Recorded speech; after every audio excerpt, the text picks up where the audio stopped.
BKSP কিন্তু অনেক বড় হিস্ট্রি আছে ক্রিকেটের। এখান থেকে সবসময় অনেক বড় বড় ক্রিকেটার উঠে এসেছেন। বাংলাদেশে যখন হামজা চৌধুরীর মতো একজন সুপারস্টার ফুটবলার আসে, তখন ক্রিকেটাররাও সেই ফুটবলারকে উৎসাহ দেয়।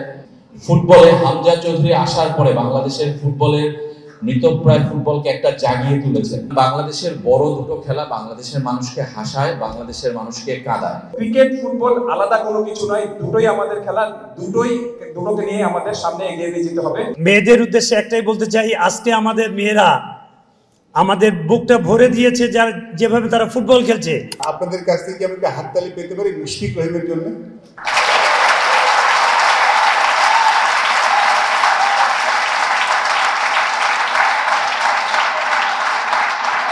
আপনাদের একজন, আমি বলবো আপনাদের একজন, আপনাদের মধ্যে একজন ছিলেন, এখন 100 টেস্ট খেলবেন ইনশাল্লাহ। মানে 99টা খেলেছেন, 100 টেস্ট ম্যাচ খেলবেন যদি 19 তারিখে উনি সুস্থ থাকেন। আমরা সবাই দোয়া করছি সুস্থ থাকবেন। যদি দেখেন 100 টেস্ট ম্যাচ কারা খেলেছেন, জাস্ট আপনারা যদি একটু হিস্ট্রি দেখেন যে 100 টেস্ট ম্যাচ খেলা যারা খেলেছেন সেই নামগুলি দিকে, they are all true legend of cricket. এই স্পোর্টসটার যারা ট্রু লিজেন্ড তারাই কিন্তু 100তম টেস্ট ম্যাচ খেলতে পেরেছেন এবং তিনি এসেছেন ঠিক আপনাদের একজন থেকে। বিকেএসপির ক্রিকেটার উঠে আসার লিস্টটা কত বড়, এবং দে অল আর লিজেন্ড না। সাকিব আল হাসান, মুশফিক রহিম, যে সো মেনি, আমার নামটা পড়তে গেলে অনেক সময় লাগবে।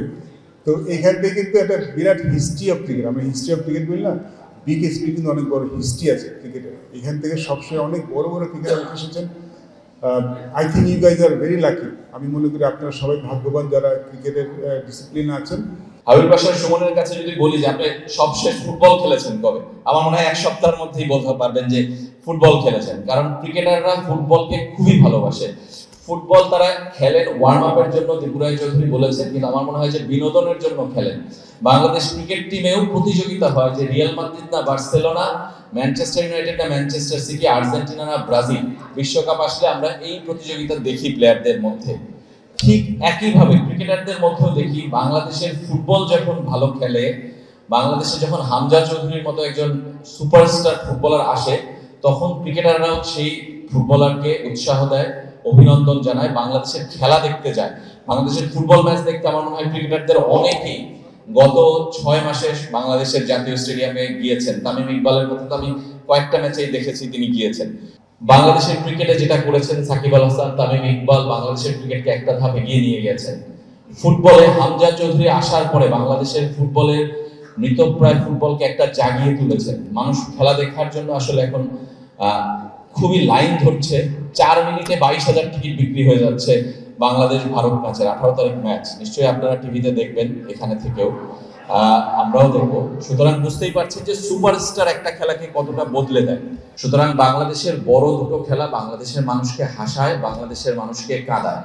তো ক্রিকেট ফুটবল আলাদা কোনো কিছু নয়, দুটোই আমাদের খেলা, দুটোকে নিয়ে আমাদের সামনে এগিয়ে নিয়ে যেতে হবে।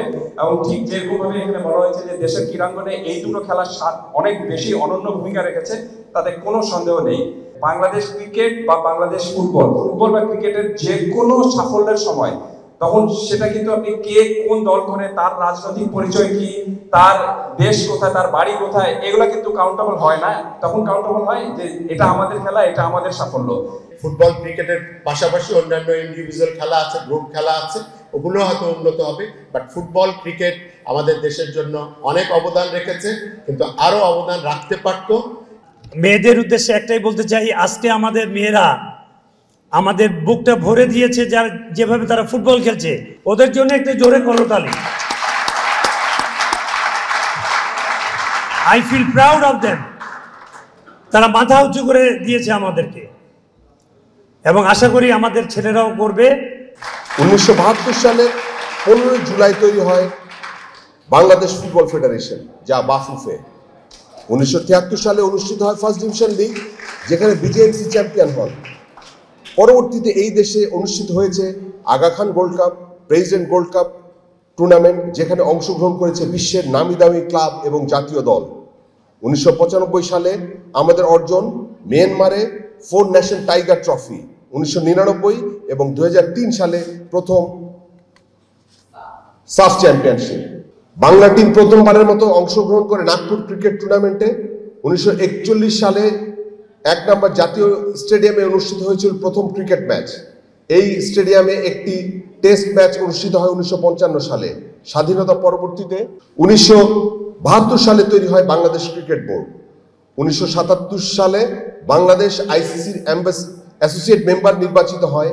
বাংলাদেশের ডেবু আন্তর্জাতিক ক্রিকেট ম্যাচ অনুষ্ঠিত হয় 1978 সালে শ্রীলঙ্কার বিরুদ্ধে। 1979 সালে রকিবুল হাসান ভাইয়ের নেতৃত্বে প্রথমবারের মতো অংশগ্রহণ করে আইসিসি ট্রফি টুর্নামেন্টে এবং তৃতীয় পজিশন অর্জন করে। 1983-84 সালে বাংলাদেশে অনুষ্ঠিত হয় সাউথ ইস্ট এশিয়ান টুর্নামেন্ট। 1997 সালে আকরাম ভাইয়ের নেতৃত্বে বাংলাদেশ কেনিয়াকে হারিয়ে মালয়েশিয়ার কুয়ালালামপুরে অর্জন করে আইসিসি ট্রফি। ফলশ্রুতিতে 1997 সালে জুন মাসে বাংলাদেশ ক্রিকেট ফার্স্ট ক্লাস এবং ওয়ানডে স্ট্যাটাস অর্জন করে। 1999 সালে বাংলাদেশ ওয়ার্ল্ড কাপ ক্রিকেট টুর্নামেন্টে অংশগ্রহণ করে। 2000 সালের জুন মাসে আইসিসির পূর্ণাঙ্গ সদস্যপদ লাভ করে এবং একই বছর নভেম্বরে প্রথম টেস্ট ম্যাচ খেলে ভারতের বিরুদ্ধে।